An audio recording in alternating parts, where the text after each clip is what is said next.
Hello and welcome to another edition of Weapons and Warfare. For Straight Arrow News, I'm your host, Ryan Robertson. Just ahead on this week's episode, we're getting nautical. Meet Minerva, the latest creation from the folks at Ghostworks Marine. Built with cutting-edge carbon fiber composite technology, see why this could be the next go-to craft for amphibious assaults and special operations. And we go one-on-one with the folks from QIntel. See why this civilian-run intel agency could be just what the DoD leadership is looking for in our weapon of the week. But first, some headlines you may have missed. Concerns are growing among some NATO members about the potential pullback of U.S. security support on NATO's Eastern Front under the Trump administration. In Poland, which sits very near NATO's border with Russia, there is footage from UK broadcaster Sky News showcasing a nearly empty beach with little to offer in terms of protection. But just a few hours away is the U.S. Navy's base at Redzakowo, a key part of the collaboration between NATO and the U.S. Captain Michael Dwan, who commands a task force there, says the base is ready to respond to any threats from Russia. You can see that these missiles are moved to enable. Okay, we are on mission, right? These missiles are ready to go. Dwan added there haven't been any recent changes to the task force's responsibilities with the new administration. From one border to another, President Trump authorized the U.S. military to take control of federal lands along the southern border to support his immigration agenda. POTUS issued a memo directing key cabinet secretaries to facilitate this transfer so military activities can occur on designated national defense areas. One area mentioned is the Roosevelt Reservation, a narrow strip of land along the U.S.-Mexico border in California, Arizona, and New Mexico. In the memo, Trump said there is still an invasion at the border. U.S. Customs and Border Protection reports only 7,200 migrant encounters in March. Over the last 4 years, though, the monthly average was 155,000 encounters. CBP also says daily southwest border apprehensions fell to around 230 per day, a 95% drop from the previous administration's 4-year daily average of 5,100 apprehensions. General Atomics Electromagnetic Systems is announcing a partnership with Israel's Rafael Advanced Defense Systems to produce a long-range, precision-guided strike missile called Bullseye. General Atomics will serve as the prime contractor in the U.S. to build the Bullseye, ensuring the missile meets U.S. military specs for launch from air, ground, and sea at an affordable price. Scott Forney, president of GAEMS, expressed his excitement about the collaboration, saying, "We're thrilled to work with Rafael to bring Bullseye to life. This missile will be made in the U.S. for our military customers, supporting a variety of important precision fire missions for the Department of Defense and our coalition partners." Forney added, by leveraging Rafael's extensive experience in missile design and testing, they can lower risks and development costs while still delivering a highly capable missile at a reduced price point. In a press release, General Atomics says the Bullseye will comply with U.S. military standards and be manufactured at their facility in Tupelo, Mississippi. There's a history of military innovation making its way to civilian life. Think GPS, EpiPens, and night vision technology. Do you want to see something really cool? Of course. Turn off the lights. Industrial strength night vision goggles. Holy thing from the Fantastic Four shit. All right, settle down, boys. What's not talked about as often is civilian tech being adapted by the military. But for a few years now, a Michigan-based company with a proven track record in elite boat racing has been working to bring their innovations to American warfighters. And that's the subject of this week's debrief.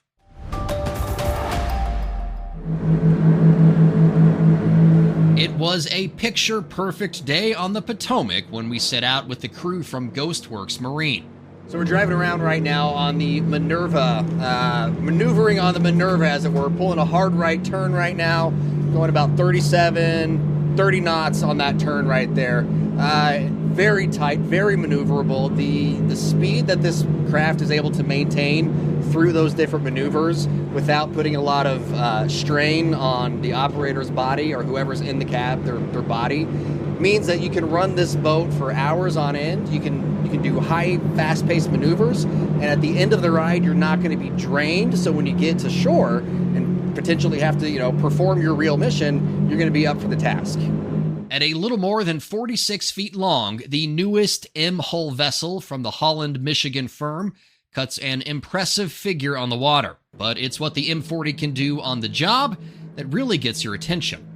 So this boat carries 750 gallons of fuel, about a 700-mile range at a pretty healthy cruising speed, and fully customizable. But she's got a 15-foot beam, so for the length she carries substantially more than any other boat. She's around 16,000 pounds with fuel, and she, full displacement with gear, she's almost 30,000 pounds. So you've got 13,000 pounds of payload capacity with range, which is pretty remarkable. Also remarkable, its carbon fiber construction, something Ghostworks CEO Brooke Kirschbaumer says sparks plenty of conversations about cost and ease of maintenance. The simple answer to that is, well, it is easy to maintain. It's actually really easy to repair. And it's even more sustainable than every other thing that we're using right now in the maritime space. So carbon has a really long shelf life. It's thermo-resistant, so it doesn't expand and contract the same way that metal does.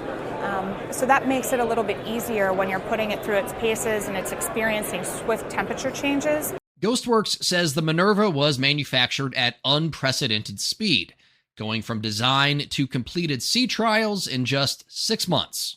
We come from the high-performance racing space. We're, as you've already asked me, we're misfits and mavericks. So we come from that world that's been using carbon in maritime for over 40 years. And what that's allowed us to do is really push the envelope. You might think a bunch of engineers pushing the envelope would be something military types are comfortable with. It turns out they need some convincing. We get asked all the time, what happens if the boat cracks? What happens if you get a hole? We send every craft out with a vacuum sealed pack that actually you can just put on the boat, wet or dry. It'll make it safe so that you can bring it back in, and then we just carve out, put a new piece in, reinstate it just the same way that we would do with metal. It's just a different process. A process we got to see firsthand thanks to a quick demonstration with Ian Faber. You can tune resins into different speeds. You can get them down to 20 minutes, where that's more of a polyester vinyl ester product. What we use is epoxy, so you have a couple hours before it's set. And again, there are different formulas to achieve different manufacturing rates. So we know the boat has good bones, but it's really out on the water where the Minerva makes its best case as a potential option for sailors, Marines, special operators, basically any squad that needs to get in and out quickly, while also distributing freedom to adversaries. Well, just the fact that you can maintain your line of sight and your parallel to the horizon the whole time throughout the turn means that when you come off, when you list to the side, it doesn't take your gun line up and into the air. It allows you to maintain, if you were engaging a threat, it allows you to maintain eyes on that threat so that you can responsibly and actively and effectively engage that threat, protect the force. And the Minerva helps protect its occupants' knees, back, and joints. When you're on the water in the craft, you can't help but notice just how smooth the ride is. The pilot and crew aren't subject to many of the forces endured by operators of monohull craft. It's something Kirschbaumer sees as a major selling point. The thing that is the most interesting that we hear from everybody when they get off, you don't feel like you're going fast when you're on her. You feel incredibly safe. And when she turns, she'll turn on a dime.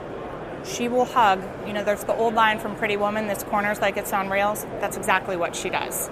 So she makes you feel so strong in everything that you're doing. You never lose line of sight.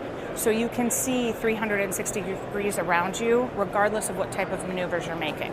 As for what's next for the M40, a Ghostworks executive tells Weapons and Warfare they received lots of positive feedback about the ride quality, low slamming, flat turns, and the versatility of the modular platform. Adding they have interest from several naval forces, the Coast Guard, some border patrol units, as well as some commercial applications. All these potential customers say they are very excited about how easily Ghostworks can tailor the vessel to their needs. Serving you clarity through context, our mission at SAN is to deliver the news straight down the middle. We're different from mainstream media because we spotlight distorted headlines and show you how to do it too. Discover stories that right and left-leaning outlets are choosing not to cover by using our Media Mist tool.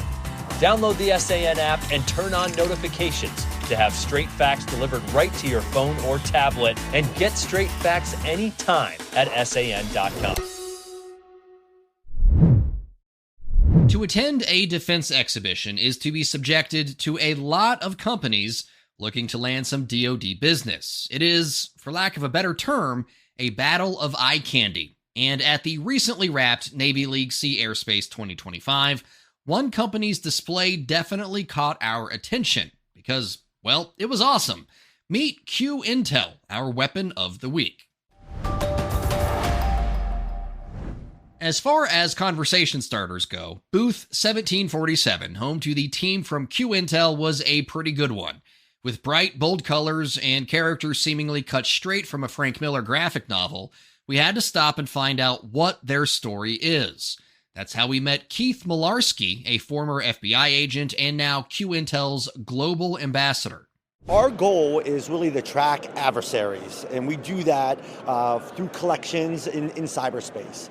We collect, communications, IP addresses, things like that. But really, our goal is to track adversaries. So APT or nation-state actors, criminal hackers, terrorists. That is our bread and butter. And when you talk about, gathering the intel on them, the IP addresses, are you like searching their Facebook pages? You know what I mean? Like what? Can you kind of talk about the process of what information you're looking to gather? Yeah, so what we do is it's all OSINT that we collect. So it could be breach data that is being sold on the Cyber Underground. It could be scraping a Cyber Underground forum or getting these communications from the bad guys, or looking at forensic copies of servers and seeing what the adversaries are doing. So those type of collections. A quick look at QIntel's equally eye-catching website reveals a glimpse into their ethos to deliver government-grade cyber intelligence on the most critical threats to our future. To this point, Malarski says most of the work is with elite law enforcement agencies all over the world, but they are working towards building bridges with U.S. government intel gatherers as well. We want to enable them. We want to provide them with as much intelligence that's out there that can be collected into open source, and then allow them to use their other sensitive techniques to really take it to that next level. From like a DoD standpoint, being able to get you up to a trigger point, then you to use your techniques to then take it across to that next level. One thing QIntel might have going for it is not only their track record, but the recent change in American leadership. The Secretary of Defense just said, that they want to use some, instead of developing platforms, use off-the-shelf things, and we think that we're really uniquely positioned to do that because we have that platform already built. And also really expanding into the commercial sector too, for network defense for Fortune 500 companies that are out there as well. While QIntel did not have any major news to share in the wake of Sea Airspace, the Pittsburgh-based startup did say their presence there sparked a lot of positive conversations as they look to build those inroads with government agencies. Time now for Comms Check, and this week we're revisiting a familiar face in an unfamiliar place. Lumina, the good folks behind the Mind Gem, not to be confused with Lumen, the shady folks behind Apple TV's smash hit Severance. Welcome to Lumen. We're so happy you're here. Spent the last few years working with more than a dozen Air Force bases to bring their expertise in augmenting mental fitness to the troops. Well, now they have their sights set on a different branch. Spend enough time covering the defense exhibition circuit, and you're bound to start running into some of the same folks you ran into at the previous conference or symposium. And that was the case when we ran into Brandon Murphy and Team Lumina at the Navy League's Sea Airspace 2025. A first for the mental health-centric startup out of Denver, Colorado. The Mind Gym was forged in the Air Force's innovation program, so we built this with service members in mind, and we are so excited that because of the investment that the Air Force has made, we now have the ability to grow and scale into the Navy. For those unfamiliar, a journey into the Mind Gym might resemble a scene from the 1982 classic, Tron. The reality is it's the result of years of dedicated effort aimed at assisting service members in high-stress, high-turnover roles. The goal is to enhance their mental resilience through a blend of isolation, reflection, light, and sound, creating an immersive cognitive training environment. Murphy, Lumina's CRO, says this approach helps regulate stress, enhances focus, and fosters resilience. So what we're doing here is we're meeting with senior leadership across different commands, trying to understand what they see in our product, how to operationalize it, showing it to them personally, gathering their feedback, and making sure that it really matches the mission here and hopefully makes a big impact with their people. Rivalries between the branches is, of course, nothing new, but so too is the spirit of collaboration when the situation calls for it. That's one reason why Murphy thinks the Mind Gym can find a home with our nation's maritime forces. What we do is try to teach people skills to interact with that system to make them better operators, better people, better spouses, better employees, better whatever you are. And I think that translates all over the place. So Murphy tells us one area of interest for the Navy could be in their submariner ranks. He said feedback from Navy leadership at Sea Airspace indicated submarine training bases where sailors are under a lot of pressure and optimal performance is the expectation, those places might be able to use what the Mind Gym offers. And the numbers back that up. According to an October 2024 report by Stars and Stripes, in 2020, the submarine community boasted an impressive 64% retention rate, outpacing the Navy's average of 54.3%. Fast forward just 4 years, and the gap between the two narrowed, with the submarine community's retention rate dropping nearly 6 points. We have a lot of data that supports the case that we make a big impact at the Air Force, and hopefully that is seen here in the Navy. And I know that the warrior toughness is a big mission here, and I think we can support that in a huge way. All opinions expressed in this segment are solely the opinions of the contributors. Okay, we've come to the end of the line on this week's show. Hope you learned a lot, or at least a little. Either way, though, you should like and subscribe to all of our social media feeds to make sure you stay up to date on all the latest from weapons and warfare. For my wrap this week, I'm going to say a little about the cost of doing nothing. So if you go all the way back to episode 1 of our show, in that wrap, I talked about one of the motivating factors for the show was the fact that the U.S. spends almost $1 trillion a year on national defense. And we want to help explain why and where that money goes. So, why does the U.S. spend more on its military than the next 10 countries combined? Well, yes, there are some bloated budgets and waste involved in the accounting, but defense just costs more than offense.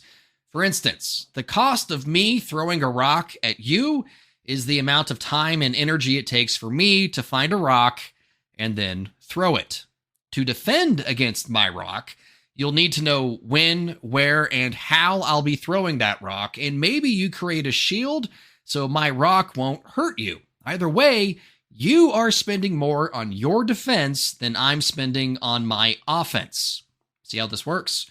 So, when the U.S. military spends millions per missile to down a drone that only costs a few $1,000s, it's of course not an ideal situation. But what's the cost of the alternative? What would be the cost of letting the cheap drones hit their targets? What's the cost of doing nothing? When a single drone was able to slip through Tower 22's defenses in Jordan, 3 U.S. service members were killed and dozens more were wounded. Now, I can tell you with absolute certainty the DoD and its industry partners are working to bring down that cost per engagement. But in the meantime, if defending American lives means spending millions, then that's a cost we have to pay. Don't take this as an endorsement for more war, though. No rational person wants warfare. But rationally speaking, I know there are times when doing nothing could cost you everything. For senior producer Brett Baker, video editor Brian Spencer, and graphics artist Dakota Patillo, I'm Ryan Robertson with Straight Arrow News, signing off.